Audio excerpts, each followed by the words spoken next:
और भाई गुजारिश सुने मेरी, और भाई सुने, अल्लाह आपको खुश रखे। अल्लाह के बंदों, पीर आते जाते रहते हैं, कुरान पाक का सबसे ज़्यादा अदब है। आप चीज़ों को समझा करें, हमें भी आप गुनाहगार कर रहे हैं, क्या ज़रूरत है? मसलन पीर साहब क्या होते हैं, क्या हैसियत है, क्या करते हैं आप? फिर आप लोगों को चाहिए था, अगर तिलावत हो रही थी तो मुझे कहते हैं ज़रा ठहर के अंदर चले जाएं। कितना ये मतलब कुरान मजीद सुनना फ़र्ज़ है, आप उसमें हार डाल रहे हैं, आप उसमें उठ कर, ये ऐसे होता है? कोई तिलावत ना तो हो रही हो तो पीर है या पीर साहब का बाप आए, ज़्यादा अदब कुरान मजीद का है। ये लोग क्या कहेंगे, हमने ये तरबियत की है अपनी कौम की। क्या करते हैं आप तशरीफ रखें जी। और बेटा, वीडियो से ज़्यादा भी कोई ज़रूरी काम दुनिया में और भी है, बैठ जाएं सारे, तशरीफ रखें। आप लोग मेहरबानी करें, मैंने तो मैं बीमार हूँ, वैसे ही जाना मुश्किल है, और वैसे भी मैंने इसलिए ज़्यादा जगहों पे जाना छोड़ा है कि आप लोग तवज्जो नहीं करते, जो असल काम है वो। अब देखें, मुझे इतनी तकलीफ़ है, ये पता नहीं कितने दिन रहेगी, कि कुरान मजीद की तिलावत ज़रूरी काम था, फ़र्ज़ था, और यहाँ क्या हो रहा है आप समझें। ये शख्सियत परस्ती छोड़ दें, खुदा रसूल की बारगाह की हाज़री ज़्यादा बेहतर है। हम थोड़ी देर के लिए दुनिया में आए, हमने चले जाना है। अकीदे और नज़रिए हमेशा रहा करते हैं, उन पर तवज्जो रहनी चाहिए। अल्लाह ताला हमें महफूज रखे। आप लोग बैठ जाएं, अब मैं बस तकरीर ही शुरू कर रहा हूँ।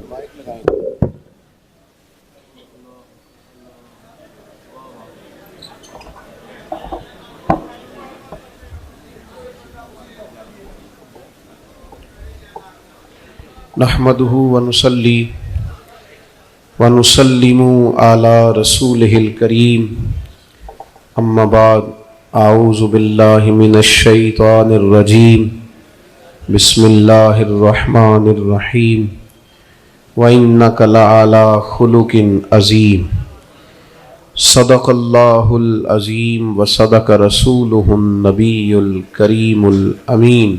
दुरूद पाक पढ़िए। सलातु अस्सलामु अलैका या रसूल अल्लाह व अला आलिका व अस्हाबिका या हबीब अल्लाह।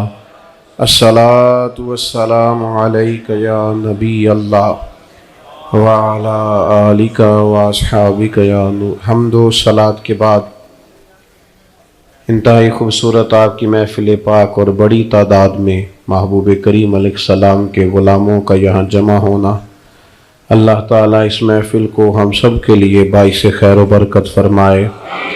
बिलखुसूस हमारे जिन भाइयों ने बड़ी जद्दोजहद की, वहाँ कई दफ़ा मेरे पास तशरीफ़ लाए, अल्लाह ताला इनको बेहतरीन सिला अता करे, इनकी कोशिश को अपनी बारगाह में मकबूल फरमाए।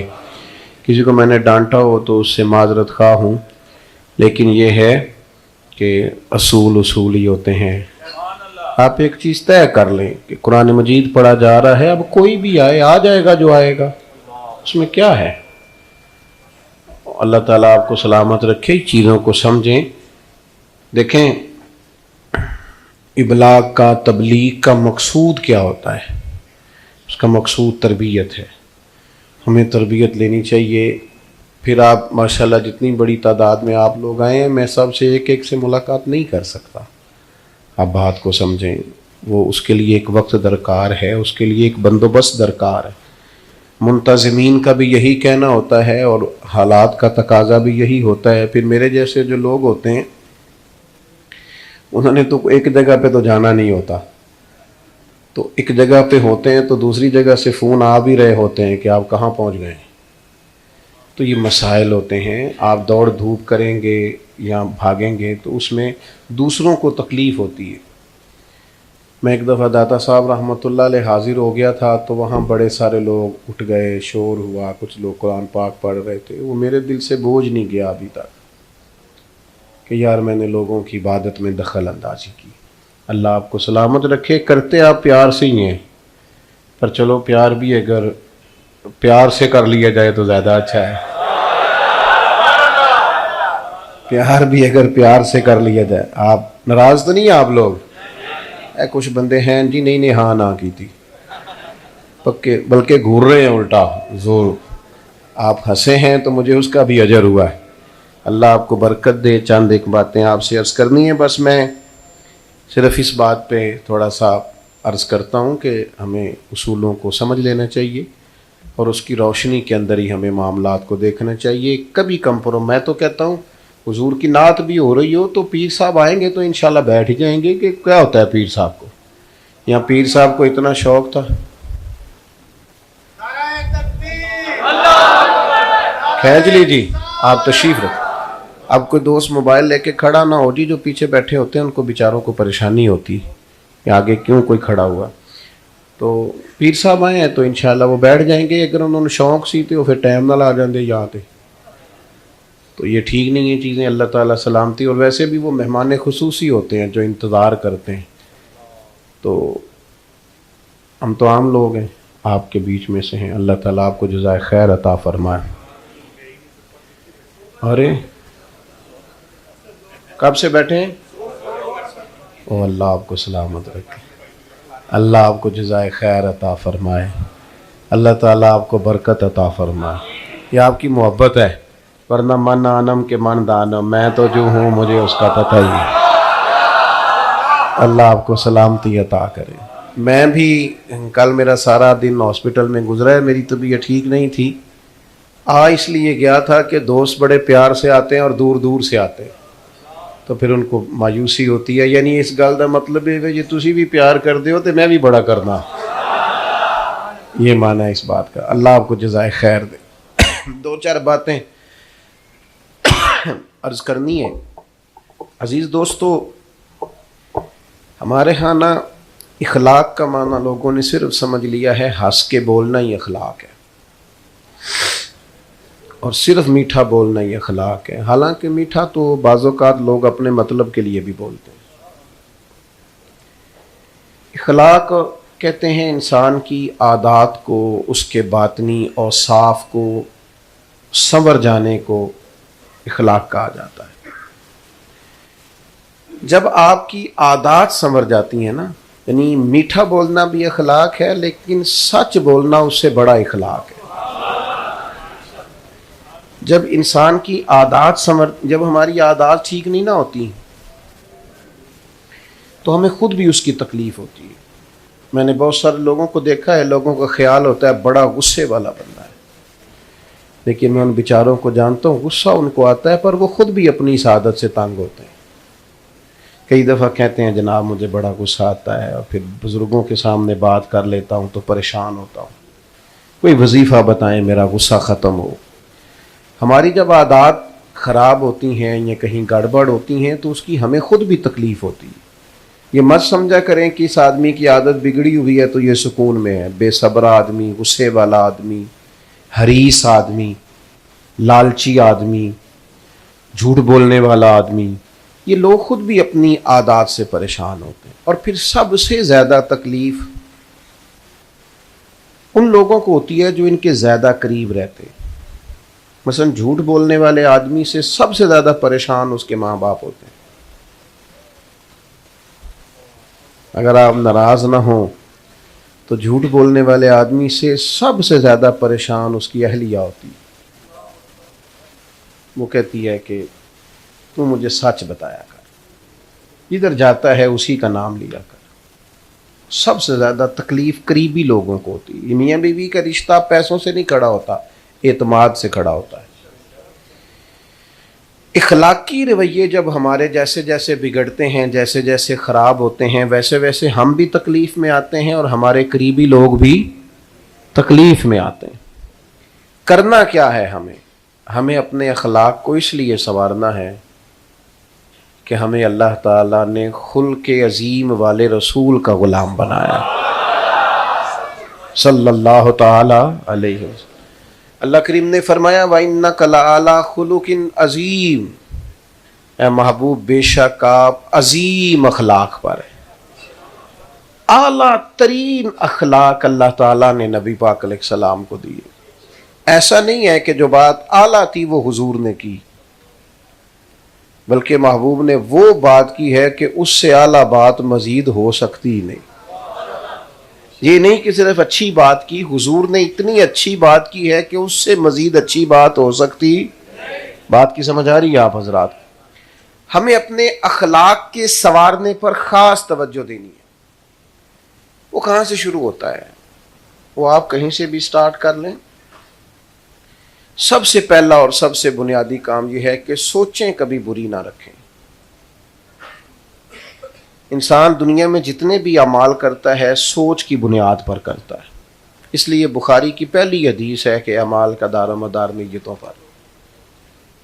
आपकी सोचें हमेशा मुस्बत होनी चाहिए। इंसान अपनी सोचों की बुनियाद पर अमल करता है। आपका किसी बंदे के बारे में ख्याल हो जाए ना, दुनियादार है, धोखेबाज है, फ्रॉडिया है, तो आप उसी नुक्ता नजर से उसे ट्रीट करेंगे।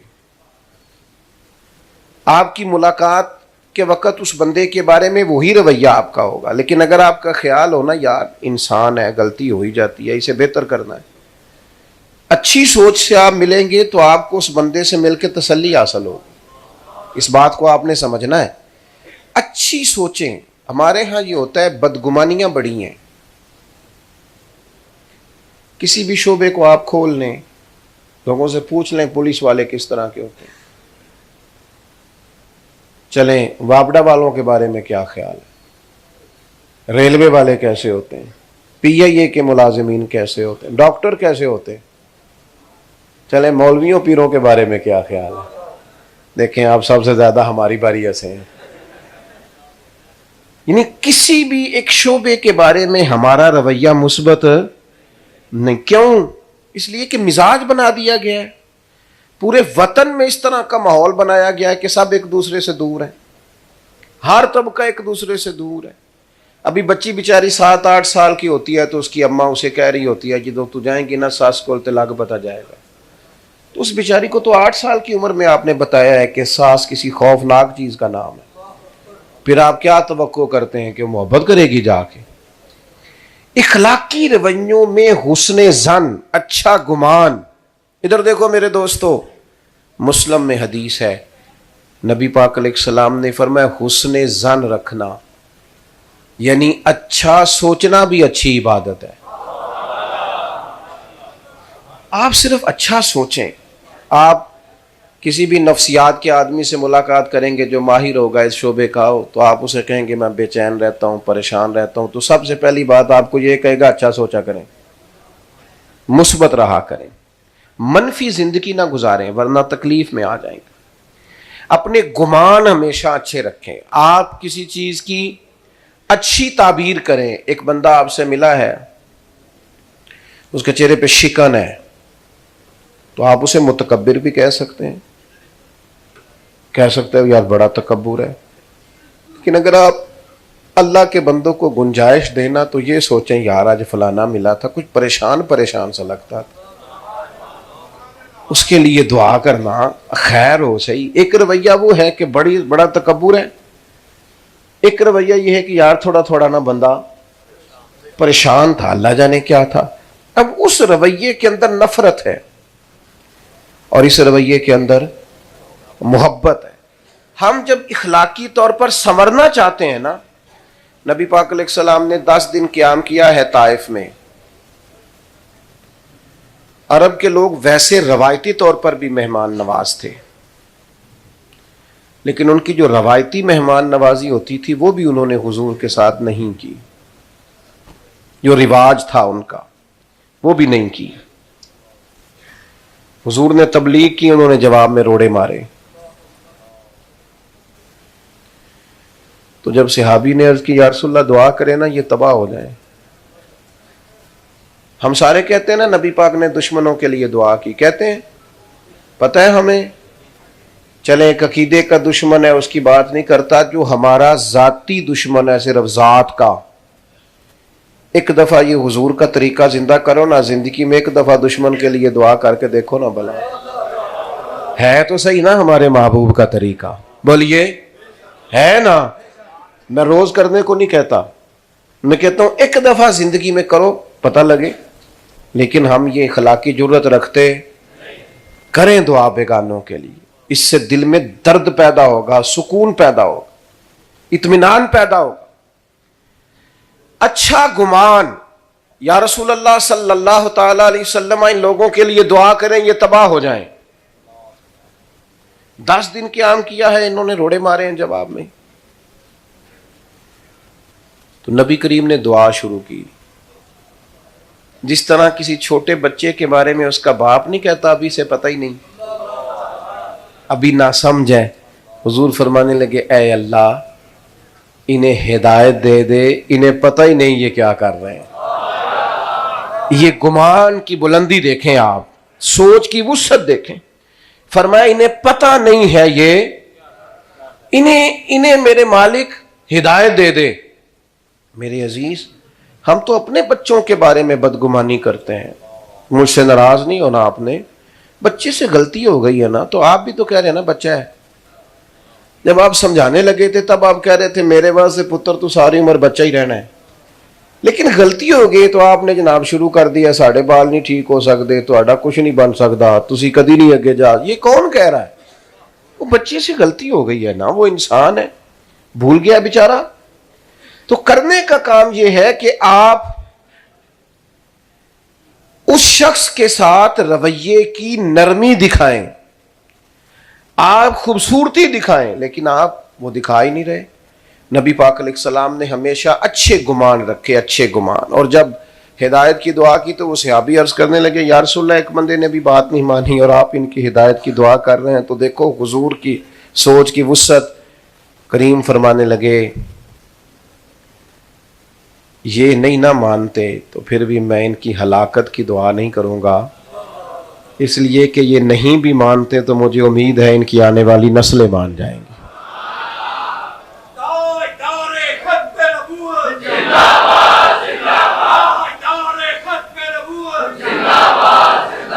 आपको समझ आ रही है मेरी बात की?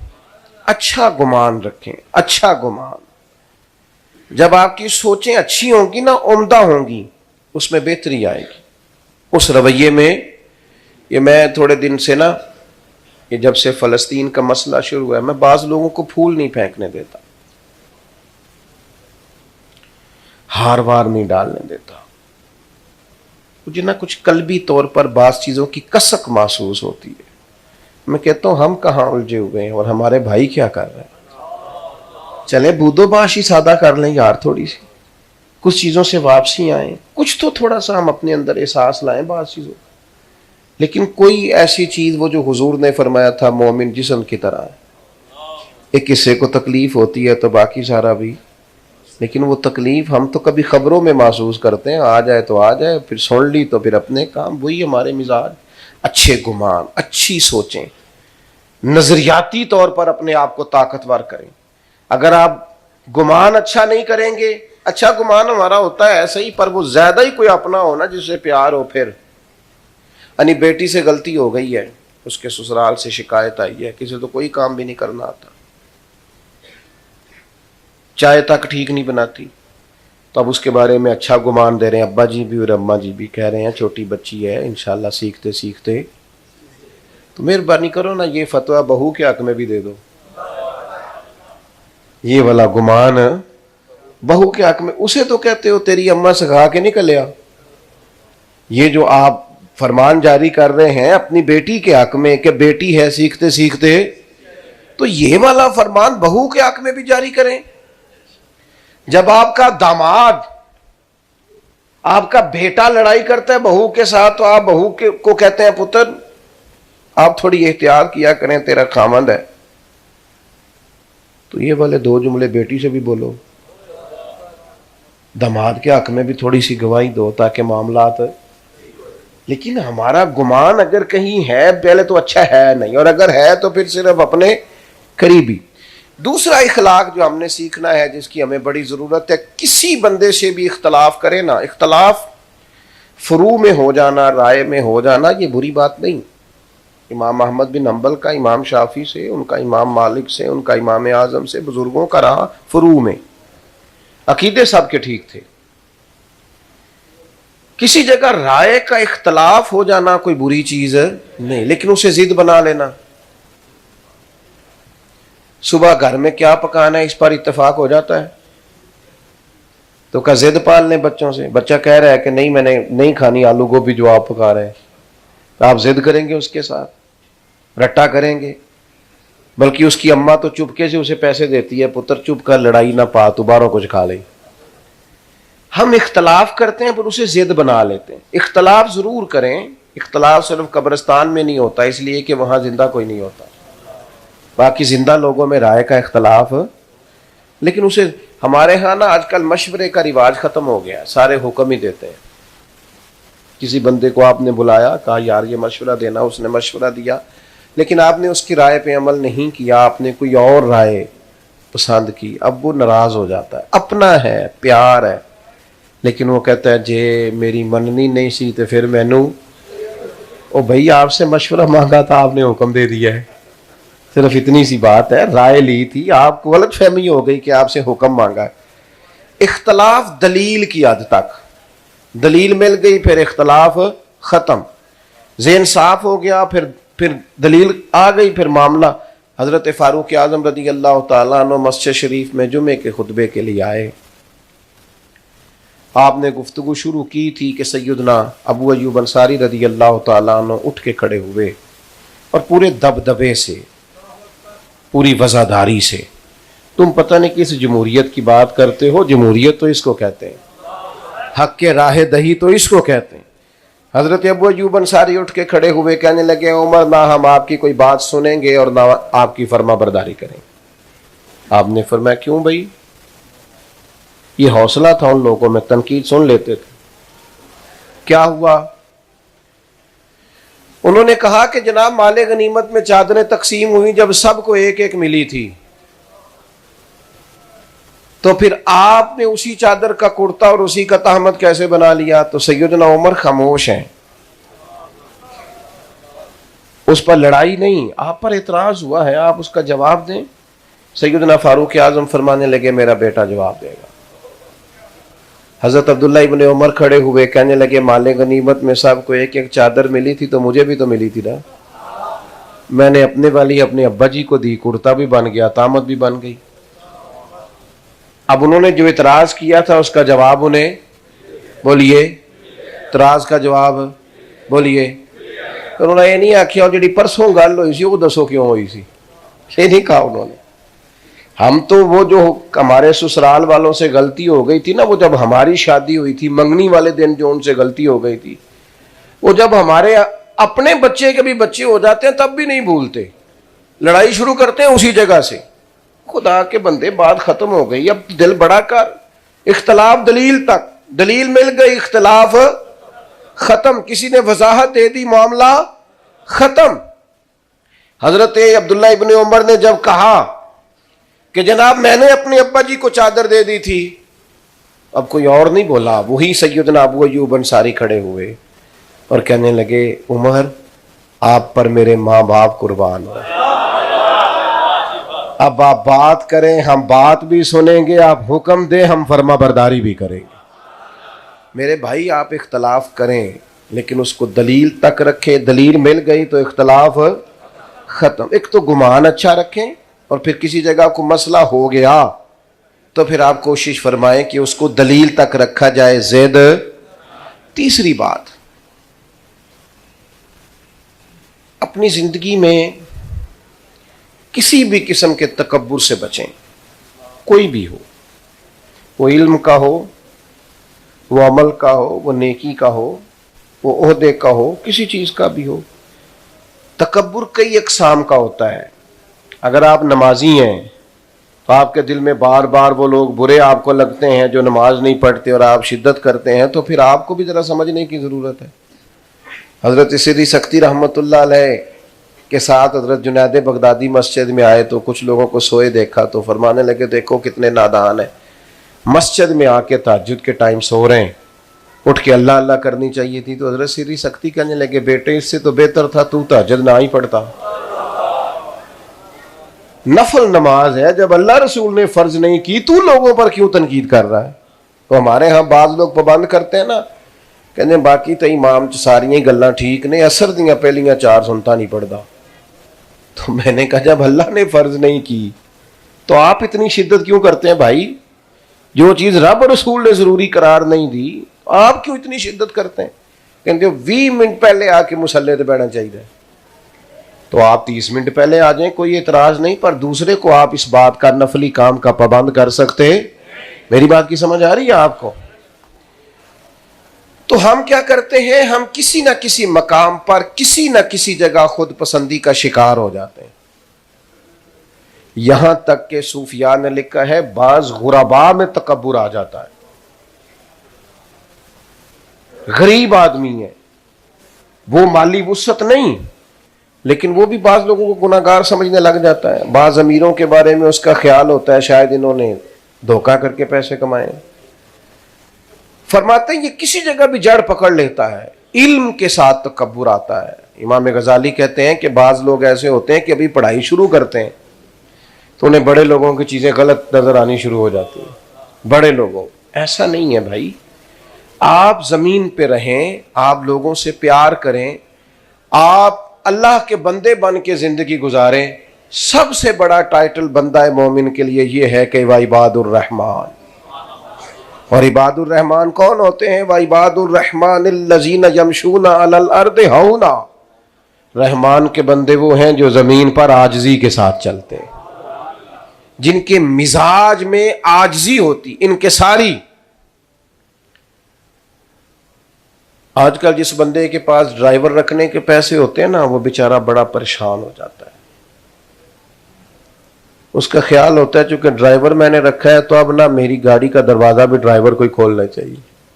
मैंने बाज ऐसे कमजोर लोग देखे हैं कि ड्राइवर बेचा पहले दरवाजा खोल के बिठाता है, फिर उधर से आके अपनी गाड़ी में बैठता है, फिर कहीं उतरता है तो फिर दरवाजा खोलता है, फिर उसका आके खोलता है। ओ भाई क्या हो गया तुझे, इतना को काम तो खुद भी कर सकता है। लेकिन ये मुफ्त का अपने अंदर चीजें पैदा कर लेना। देखो अल्लाह ताला ने हमारे करीम रसूल को शान दी तो इतनी दी कि बाद अज खुदा बुजुर्ग तुई किस्सा मुख्तसर,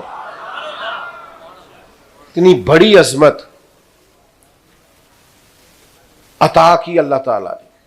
लेकिन सहाबा फरमाते हैं कि नबी पाक अगर हम मस्जिद नबी की ईंटें उठा के ला रहे थे ना, मस्जिद तामीर हो रही थी, सुनो ना यार, ये पीर साहब भी सुने, मुफ्ती साहब भी सुने, डॉक्टर साहब भी सुने, प्रोफेसर साहब भी सुने, टीचर साहब भी सुने, सब सुने, सबको पता है इस बात का।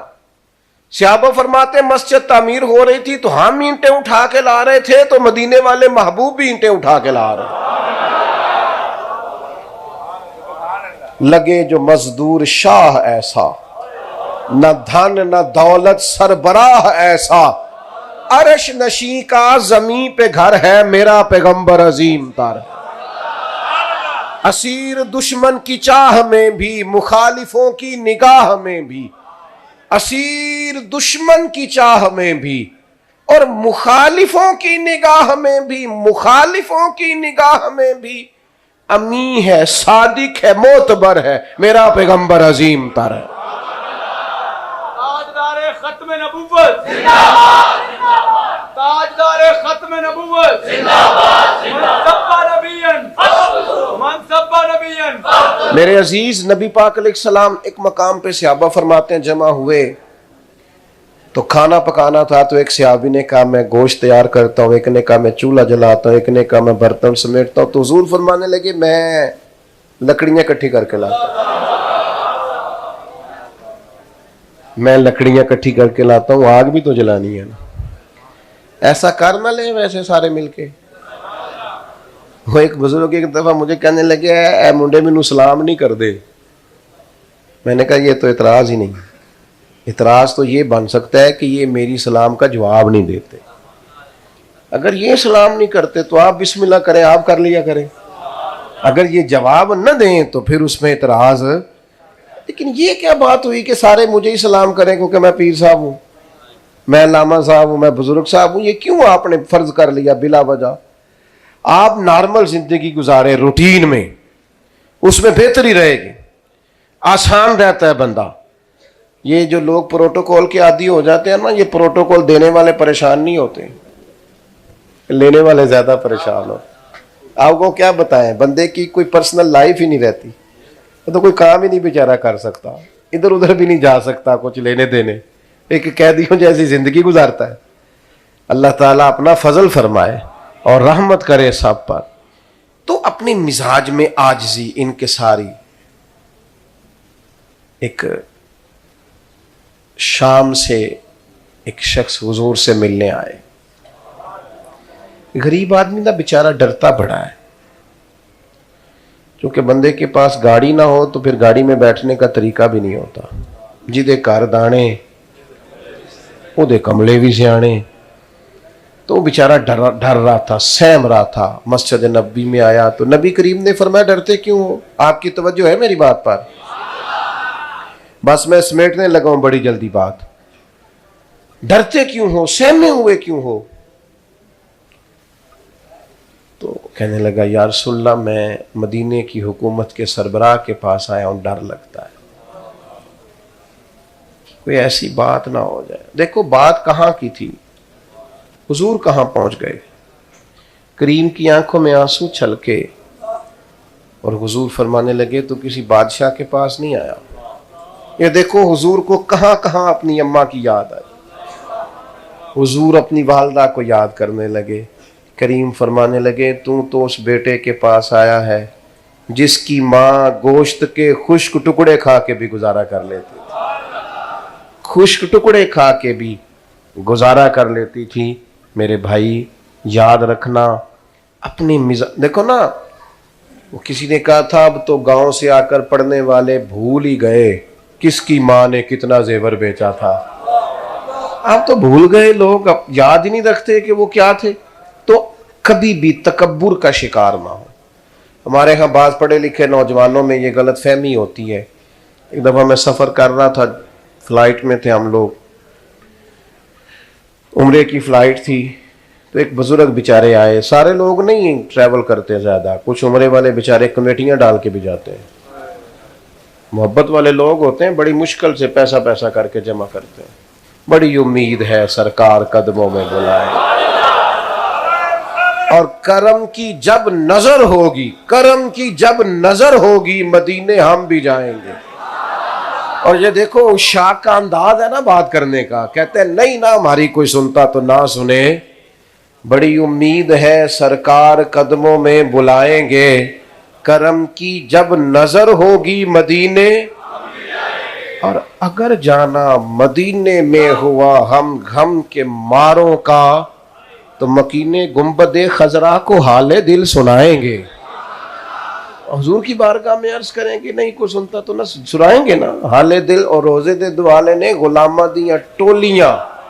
अब देखो ना एक पे सुनदा है करोड़ा दिया बोलियां। और मेरे बिल्कुल आगे आगे एक बाबा जी थे, एक दफा तो वो कापी से देख के सलाम पढ़ रहे थे, कापी से देख के, तो वो कई दफा तलफ़ुज़ भी ठीक नहीं होता तो भूलते, तो मुझे कहने लगे हज़रत साहब है कि ये, तो मैं कापी पढ़ के ना दी लपेट के जेब च पाई। मैं क्या तुसी अपनी बोली च गल करो, सरकार नूं सारियां बोली जाओगे। हाँ आप अपनी लफ्ज तासीर से बनते हैं, तलफ़ुज़ से नहीं। अहले दिल आज भी हैं अहले जुबान से आगे। तो बुजुर्ग चढ़े फ्लाइट में, तो अब हमारे यहाँ तो बस में बैठने का रिवाज होता है, तो जहाँ उनको जगह मिली वो बैठ गए। तो अमले वाले उनसे बहस करने लगे कि जनाब आप सीट नंबर देखें और अपनी सीट पे चलें। तो हमारे पीछे एक जवान बैठा था, वो कहने लगा साढ़े पिंड के बंदे नहीं ठीक हो सकते, देखो ये इन्हें कदों सियाने होना है, दुनिया कितने पहुंच गई। तो मैंने उन्हें कहा बाबा जी आपके गाँव के हैं? कहने लगे हाँ। मैंने कहा कितने पढ़े हुए हैं आप? उसने कोई MBA या BBA गालबन अपनी तालीम बताई। तो मैंने कहा अगर डिग्री पास होती ना आपकी तो आज मैंने फाड़ देनी थी। खुदा के बंदे अगर तुझे पता चल गया था ये तेरे गांव के बाबा जी हैं, फिर तो तुझे उठ के उन्हें दरवाजे से थाम के लाना चाहिए था और खुद उन्हें बिठा के सीट बेल्ट बांध के पानी की बोतल दे के कहना चाहिए था फिक्र नहीं करनी, दोबारा भी आवाज दे लेना मैं वहां बैठा हूं। इल्म तो आदमी को आजिज़ी सिखाता है और तू कह रहा जाहिल है, इनको पता ही कोई नहीं। तू पढ़ा लिखा होता तो तेरा इखलाक बताता। यहां किसी दो बंदों की लड़ाई हो जाए, तुझे पढ़ा लिखा होता है, लोग उसे समझाते हैं कि अनपढ़ को समझाते हैं। कहते यार तू तो सियाना बयाना है ना, तू तो पढ़े लिखे है ना, तो तुझे पासे इल्म होना चाहिए, तकब्बुर नहीं आजिज़ी। और चौथी और आखिरी बात, अपनी तबीयत में खैर खाई पैदा करें। ये बहुत बड़ा इखलाक है। हमें ना आहिस्ता आहिस्ता करके लालची बनाया गया। कोई शख्स बगैर नफे के चंद कदम उठाने को तैयार नहीं। ये हमारी दीनी महफिल है ना, तो अगर दीनी महफिलों में भी सारा दिन ये बहस चले कि मौलवी इतने का, नात का इतने का, कारी इतने का, नकीब इतने का, इल्ला माशा, क्या पीछे रह गया? खैर खाई का मिजाज पैदा करें। हम पता क्या करते हैं, हम लोगों को ताउन देते हैं थोड़ा बहुत कभी मजबूरन, लेकिन किसी बंदे को पूरी तरह सेट करने की हम कोशिश, हम सोचते हैं अगर हमारी दुकान के साथ और दुकान पड़ गई तो पता नहीं हमारा रिज्क ये ले जाएगा। ऐसा हो सकता? ये नहीं हो सकता। लोगों को मजबूत करें, उन्हें सेट करने की कोशिश करें, उनके मिजाज। नबी करीम अलैहिस्सलाम ने क्या किया? हजरत उमर क्या कहा करते थे? फरमाते थे मैं तो ऊंट चराता था। ये देखो करीम का करम है कि 24 लाख मुरब्बा मील की हुकूमत चलाने के काबिल कर दिया। किसने जर्रों को उठाया और सहरा कर दिया, कतरों को मिलाया और दरिया कर दिया। किसी को मजबूत करें, किसी को ताकतवर करें, किसी स्टूडेंट की फीस आप भरें। लोगों को इमदाद दे दे के उन्हें भिखारी ना बनाएं, हर वक्त लेने वाला ना बनाएं, बल्कि उन्हें कहें कि ताकतवर बनो। इमाम मालिक से इमाम आजम ने उनकी वालदा से कहा था मैं तेरे घर का खर्चा दूंगा, बेटे को पढ़ा। लोगों को मजबूत करना है हमने। हम सिर्फ और सिर्फ इमदादे बाहमी के कायल हैं, और वो भी चंद सिक्कों की हद तक। आप अपनी मिजाज के अंदर खैर खाई लाएं, किसी का भला करने की कोशिश करें। आप यकीन करें, एक बंदे का खाना दो भी खा सकते हैं, शर्त यह है कि दिल में गुंजाइश हो। दो का खाना तीन भी खा सकते हैं, शर्त यह है कि दिल में। वो दरवेश कहते हैं कि दो दुनियादार थे लालची से, उनसे कहा गया, उनके यहाँ हाथ बांध दिए गए लकड़ियां रख के, वो बाजू टूट जाए खुदा ना खास्ता तो पुराने लोग लकड़ी से बांध देते थे ना, हरकत ना करे। बाजू बांध के कहा कि खाना खाओ, तो उन्होंने यूं उठाए लुकमे, दो बंदे थे तो यूं फेंकते तो कपड़े सारे भरते।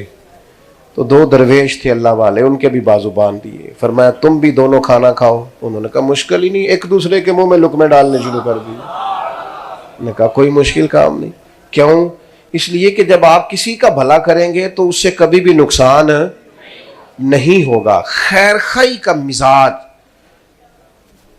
मेरा नालायक बच्चा अगर नहीं पढ़ता और मैंने बड़ी जद्दोजहद कर ली है, और गली में किसी गरीब का बच्चा लायक है, थोड़ा सा उसकी फीस का बोझ ना उठा लें, उसे तैयार ना कर दें, कोई ऐसा माहौल ना बनाएं कि जिससे लोग मजबूत होने शुरू हो जाएं।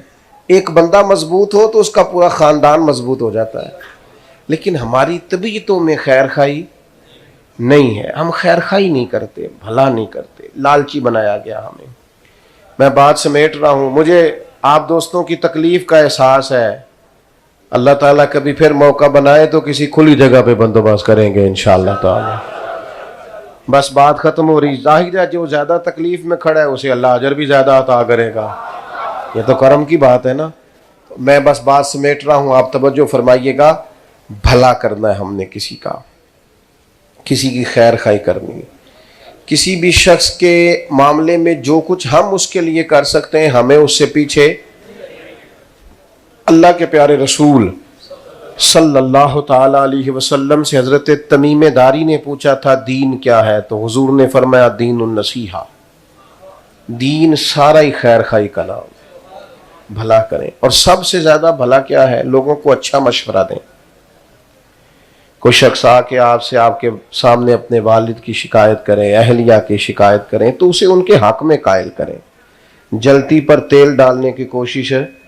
हुजूर ने फरमाया तू दो लोगों में सुलह करा दे, अल्लाह 2 हज और 2 उम्रे का सवाब अता करे। अपनी तबीयत इस तरह की बनाएं कि मुझसे किसी का फायदा हो जाए, मुझसे किसी का नफा हो जाए, कुछ किसी को मिल जाए। मैंने ऐसे टीचर्स देखे हैं जो रात को इम्तिहानात के दिनों में अपने घर से चाय पकवा के लाते हैं और बच्चों को कहते हैं पुत्र पढ़ाई, पेपर करीब आ गया, पढ़ो। हालांकि उन्हें कोई ये तवक्को थोड़ी होती है कि ये मुझे तनख्वाह देगा कल को ला के, लेकिन ये खैर खाई है, इसका सुबह क़यामत अजर होगा। तो सबसे पहली गुजारिश ये कि सोचे अच्छी रखें। दूसरा, किसी से इख्तलाफ हो जाए तो दलील की हद तक रखें। और तीसरी गुजारिश आप हजरात की खिदमत में मैंने ये की है कि तकब्बुर कभी पैदा ना होने दें। और चौथी बात यह है कि कोशिश करें हमारी वजह से किसी का कोई फ़ायदा हो जाए। अल्लाह ताला इस हाज़री को कबूलियत का शरफ अता फरमाए।